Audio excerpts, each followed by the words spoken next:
Hello guys, welcome back to my নিরামিষ style ভিডিওসে সবাইকে স্বাগত জানাচ্ছি। গাইস, আজকে আবার বেতের শাকের একটা রেসিপি নিয়ে এসেছি, বেতের শাকের চচ্চড়ি। তো এই বেতের শাকের চচ্চড়িটা খেয়ে দেখো, খুবই ভালো লাগবে। তো সেদিনকে আমি বেতের শাকের রেসিপি শেয়ার করেছি তোমাদের সঙ্গে, আজকে কিন্তু পুরোটাই আলাদা। তো আজকে দেখাচ্ছি, দেখো বেতের শাকগুলোকে ধুয়ে নিয়ে এসেছি। এবার কাঁচা লঙ্কা পেঁয়াজও কুচিয়ানো হয়ে গেছে। হ্যাঁ, তা আমি সেদিনকে বেতে বেগুন বড়ি দিয়ে করেছিলাম। আজকে কিন্তু সেরকমটা না, আজকে কিন্তু একদম আলাদা ধরনের। তো এই জন্য তোমাদের সঙ্গে শেয়ার করলাম। তো আমি বড়িগুলোকে ভেজে তুলে নিয়েছি, আর কড়াই তেল দিলাম, পেঁয়াজ কাঁচা লঙ্কা সব কিছু উপকরণগুলোকে আগে হালকা হালকা ভেজে নিতে হবে। তারপরে শাক, আর সামান্য, বেশি না, সামান্য একটু আমি বেগুন দিয়েছি, সেটা তোমরা বুঝতে পারবে না কেন জানি না। আর সেদিনকে আমি ভেজে নিয়েছিলাম, কিন্তু আজকে আমি যেহেতু বেতের শাকের চচ্চড়ি করছি, এই জন্য আমি বেগুন ফেগুন কিছু ভাজছি না, শাক মাখ সব একসঙ্গেই বেগুনের সঙ্গে আমি দিয়ে দেবো। আর সামান্য, বেশি না। তোমরা চাইলে স্কিপ করতেও পারো, কিন্তু কি বলো তো, চচ্চড়িতে একটু সবজি দিলে কিন্তু খেতে ভালো লাগে, শাকে বলো যাই বলো। যেমন হয় পালং শাকের চচ্চড়ি, আজকে আমি বেতের শাকের চচ্চড়ি করছি। তো আমি এখানে পাঁচফোড়ন টাসফোড়ন কিছুই দিইনি, শুধু কাঁচা লঙ্কা আর পেঁয়াজ, সেটাই আর কি দেখাচ্ছি। তো দেখো, এই যে একটু লাল লাল হয়ে গেছে। এবার এর মধ্যে আমি লবণ দিয়ে দিলাম স্বাদ অনুসার, স্বাদ মতো। এবার এর মধ্যে হলুদও দিয়ে দেবো। তোমরা দেখতে থাকো, ভিডিওটা ভালো লাগবে। এই যে হলুদ দিয়ে দিলাম। এবার ভালো করে নেড়ে চেড়ে শাক আর সামান্য একটু বেগুন দিয়ে দেবো, কিন্তু তোমরা বুঝতেও পারবে না আমি এর মধ্যে বেগুন দিয়েছি কী, কিন্তু এইভাবে করে খেয়ে দেখো, ভালো লাগবে। সেদিনকে আমি বেগুনটা কিন্তু আলাদা করে দিই, আজকে কিন্তু শাকের মধ্যেই বেগুন রয়ে গেছে। সামান্য একটু দিয়েছি, বেশি নয়, হালকা করে। চচ্চড়িতে বেগুন দিলে কিন্তু ভালোই লাগে খেতে। আর আমি কিন্তু বড়িও দেবো, বড়িও দিলে কিন্তু ভালো লাগে খেতে।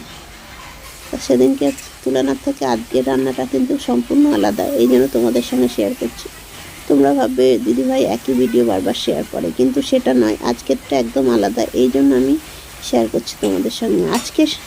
আজকে যে রেসিপিটা করছি সেটা খেয়ে দেখো বাড়িতে, সেটা কিন্তু একদম আলাদা ধরনের। যে বড়ি দিয়ে দিলাম, আর সেদিনকে আমি সব উপকরণগুলোকে আগে ভেজে নিয়েছিলাম, যেমন বেগুন, হ্যাঁ, ওইগুলোকে সবজিগুলোকে ভেজে নিয়েছিলাম। আজকে কিন্তু তা না, আজকে কিন্তু বেগুনটা একদম সামান্য একটু দিয়েছি, যেহেতু আমার শাকটা অল্প। আর যে কোনো চচ্চড়িতে একটুখানি বেগুন দিলে কিন্তু খেতে ভালো লাগে, শাক বলো আর কি বা চচ্চড়ি বলো, তার জন্য আর কি।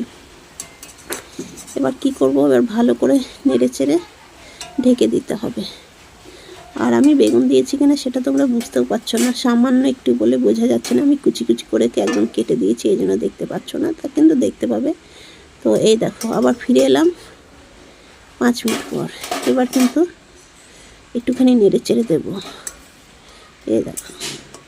এই দেখো তলায় দিয়েছিলাম একটু বেগুন, সামান্য একটু, সেটা আমি কিন্তু ভেজে টেজে কিচ্ছু নিইনি। তো এই হয়ে গেল, এই যে একদম ঘেটে গেছে, সামান্য একটু দিয়েছি, যেটা চচ্চড়িটা খেতে কিন্তু টেস্ট হবে। আজকে কিন্তু বেগুন ভাজা না, আজকে কিন্তু শাকের মধ্যেই দিয়ে দেওয়া হয়েছে। তো আজকের টেস্টটা আলাদা, সেদিনকার শাকের রেসিপিটা আলাদা ছিল, আজকে বেতের শাকের রেসিপিটা একদম সম্পূর্ণই আলাদা, এই জন্য আজকে তোমাদের দেখালাম, এই জন্য দেখাচ্ছি। ভিডিওটা কেমন লাগছে তোমাদের কমেন্ট করে অতি অবশ্যই জানিও। আর কি বলবো, ভিডিওটা যদি ভালো লেগে থাকে তোমাদের লাইক করে দিও। আর শীতকালে কিন্তু বেতের শাক অ্যাভেলেবেলই পাওয়া যায়, এই জন্য সবসময় খাই।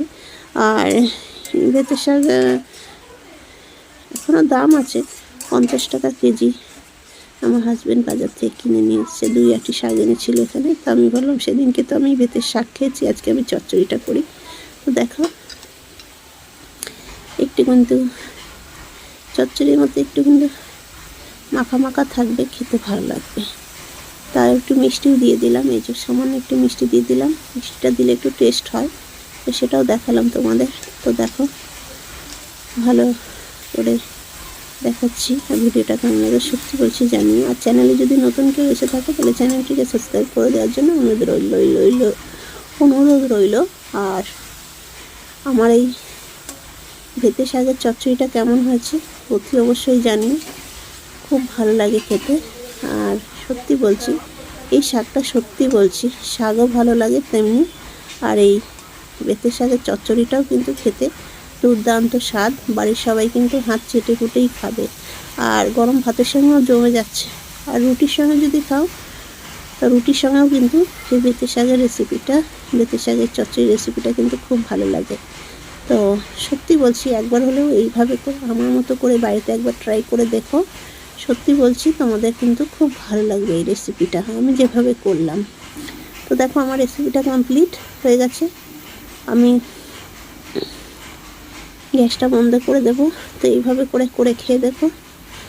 আর সত্যি বলছি এই শাকে মানে বেতে শাকের চচ্চড়িতে বড়ি দিলেও কিন্তু জমে যায়। তো আজকের ভিডিওটা কেমন লাগলো জানিও তুই অবশ্যই কমেন্ট করে। তো টাটা বাই বাই।